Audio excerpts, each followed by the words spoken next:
Hello and welcome, and you're all hoping that you're all staying safe. This is Renuka Methil, the Managing Editor of Forbes Africa. Today, I'm in conversation with Priscilla Bokoko, who was born in the Equatorial Guinea, raised in Spain, and is now resident in New York as an entrepreneur, a communications consultant, and a motivational speaker. Thank you so much, Priscilla, for joining us here today. So, Thank you.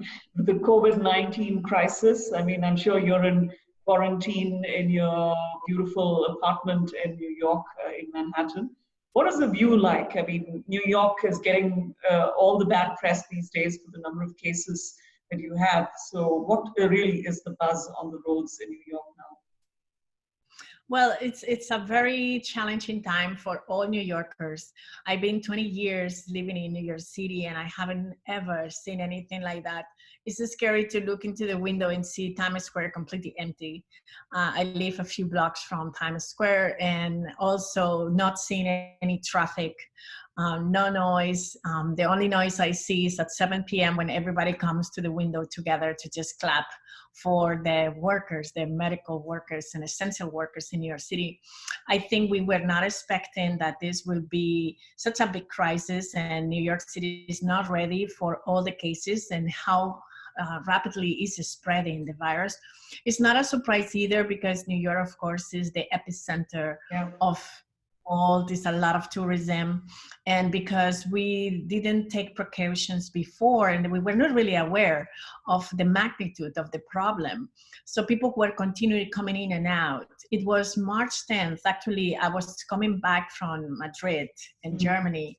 That they were, on the 11th exactly is when the president decided that they would close their frontiers, but it was a lot of tourists still here, in and out, and it was a little bit of a chaos to get people out of New York City at that point, everybody together. Still, we were not in line any kind of guidelines for us to be able to be aware of what the crisis was about. Because I had the experience of what was happening in Europe. I self-quarantined myself since March 10th. I'm almost 4 weeks right now at home, and I've been keeping the social distance and working digitally since then. The physical distance, that's what they're calling it now. So you've straddled continents, you've got businesses in Spain, in Africa, and the US. What is the sense of business that you're getting from these regions, especially from the people, your stakeholders, the people you work with?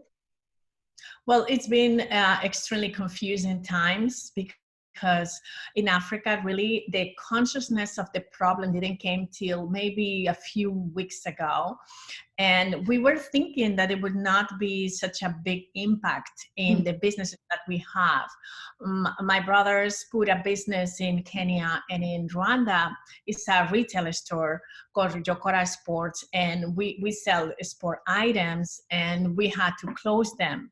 And it brought also worry in the employees, because they don't know exactly for how long is going to be this situation. They start just working a few months ago, so excited about this new project that they were bringing to the continent, and it was very confusing for all of them. And my brother constantly goes there and spends some time, but because of the rules of not being able, the frontiers being closed, he could not get there. And also for the ways of payment that we had established, we don't know exactly for how long it's going to be.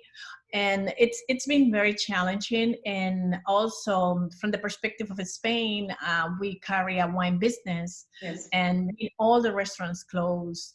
Our business depends a lot on the events and weddings. For some reason, our wine is very linked to this kind of events, and our winery is 1 hour from Valencia. Also, we hold a lot of events, and all the events for the year pretty much are canceled. So the forecast that we did at the end of last year, right now, it's not working anymore. Exactly. So it's been very challenging. Also because my business as a speaker, I mean, all of the conferences are canceled. This has been challenging. So for all the fronts and all of the business that I'm involved with, it has been a very challenging time. But I also believe that when you hold position of leadership, you must also take care of the people who work with you from your team. And it's challenging, of This course. constant communication with them. Yeah. Exactly. So we held them weekly meetings, making sure that everybody's fine, taking care of them emotionally, psychologically, give them the support that they really need for them and their families at this point. Yeah. And well, we don't know exactly when we're going to go back. And also we know that it's never going to be the same. And it's another thing. So it's a time also of reflection and rethink how we're going to continue moving forward with the businesses. That's true. So you've got your winery in Spain is shut down, you said? Yes. We had to finish the production this year. Actually, it's like a lost year for the wine business, you know, that every year matters. And we had to really send the people home because it was not safe to have them working together. And also because all of the events and the restaurants and the bars being closed. So there is certain business that are more linked to the people. And I've been always in the business of making people happy, and I wanted to be always involved in businesses that bring people joy. And well, in this case, this business of being together, it has to be rethink, and the wine is one of them. So you're a person who's not just traveled continents, you've also traveled industries. I mean, from wine to launching a library project in Senegal to even retail. I mean, you've been a brand ambassador for some of the big Spanish brands like Zara. You brought them to the US. How is retail going to suffer? I mean, I think it's going to get the biggest hit among all industries because we hear that a number of stores, for example, even stores like Macy's in the US have actually shut down. Actually, it was Monday. It was this Monday when Macy's announced that it's going to close. All the workers were sent home. Kohl's, also another of the big retailer stores, are closed. We have seen a big change in retail in general in the last 7 years. And it's of course because the way that people shop is changing. But right now it's going to be a dramatical change because the way that we consume is going to be completely different. The trend that I see also is that people is not going to need the same things.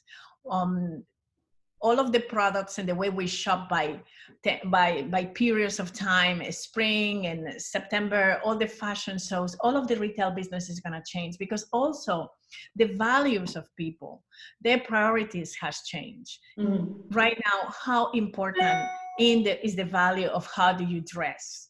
People is going to be looking now for more comfort and also to buy from home. So I think that the online business is going to take over in the way we shop. And the fact that when you are in the store right now is not so important, and people are going to look also for being comfortable. And this is one of the things. Exactly. I think that's going to be the biggest business. And it's a tremendous opportunity also for African fashion businesses because the way that we design our clothes is to be comfortable. And that's, I also believe that it's a big opportunity to do something from the local perspective to preserve the artisans, but also thinking global. So yes, I don't think that the stores will come in being functioning the same way that they were working before. It's going to be a completely change. I think that online is going to be in the front, but I also believe that our priorities are changing. And we see also that in the way that we are consuming. Because of the wine business, I get to see a lot of business in restaurants. And of course, I also believe that the way we eat is changing. Health is the #1 priority right now for all of us. We realize that we are concerned right now about our medical system, our health system. So because we also learn that our health is the #1 priority in order to also fight these viruses. If you need a strong immune system, you need to eat well. what we have seen these days is that cooking at home, it's the way that you control all this process. So people is really more concerned about what are they putting in their mouths and in their stomachs and how it is going to impact their health. This means that it's going to be also a shift in the way that we eat, and we're going to really be more mindful about the things that we eat in them. And I believe that this is also a big change, and another opportunity also for business is going to be the way we shop, eat, live, treat ourselves. Everything is going to change. Everything. But, I think we're all going back to the basics, and that's what's important. But just going back to your point on local artisanship, I think there's also going to be a very strong move to the local side of things, like local art, local fashion. And I also hear a lot about ethical, conscious fashion these days. So we're probably going to repurpose all the things that we already have. And this has sort of taught us to go back to the basics, as I said earlier. Yeah, I think that the center is going to be the human. Yes. And it's going to be the well-being of the human being. So because it's going to be a change in the values. The 20th century values were all about how could you make it to the top. Mm-hmm. And right now, you're not looking from the individual perspective. We have realized through this crisis that what it matters is you as much as the other. Without the other, you couldn't do it. So now it's a collective. Exactly, it's a collective, and we have to be in a more collaborative economy. Mm-hmm. This means that this brings back to the ethical aspect of how do we do business, about the ethical fashion, the ethical food production also. So I think that the values are going to be the most important thing, how we could be the best versions of ourselves, mm-hmm. because we realize that how we are is going to affect the others. That means also that when it comes to leadership, we're going to have to start leading from the heart.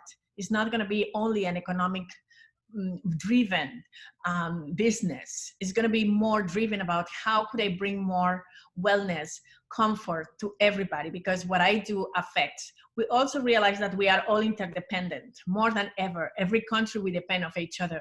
You see that action from one country have a huge impact in the other. So we could not work independently.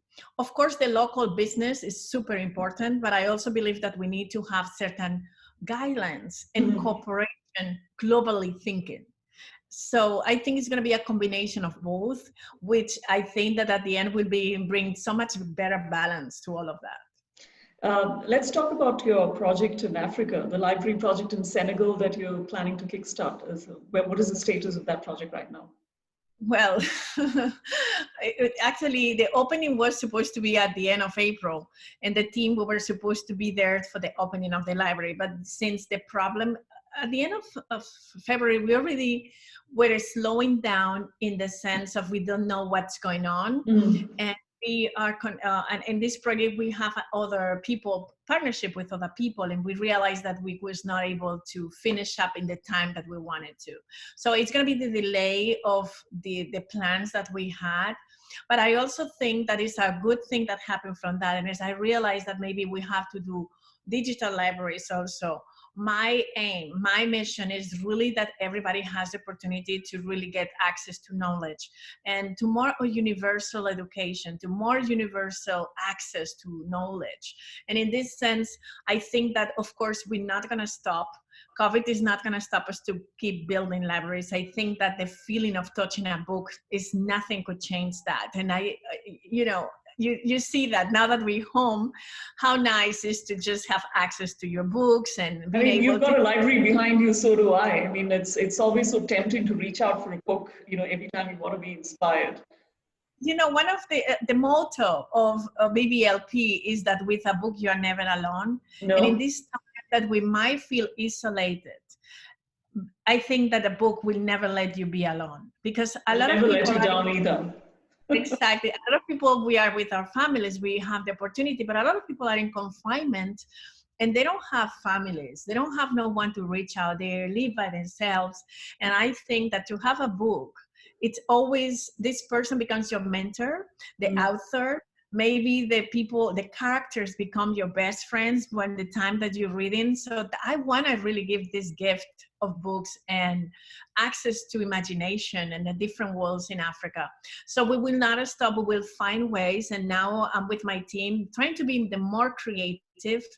It's a time for us to plant the seeds to a new way of thinking when it comes to libraries. So that's what we're doing right now. I think what this period is going to teach us is a new way of thinking for everything. So we're all going to come back to humanity and compassion. And let's hope that, as you said, this will lead to more collaborative approaches. Thank you so much, Priscilla, for joining us today. And we hope that all your dreams come true and we're able to put all this behind us very, very soon. Take care and stay safe in New York. This is Renuka Methil signing off from Johannesburg. Thank you. Thank you. That was great. Thank you. Okay.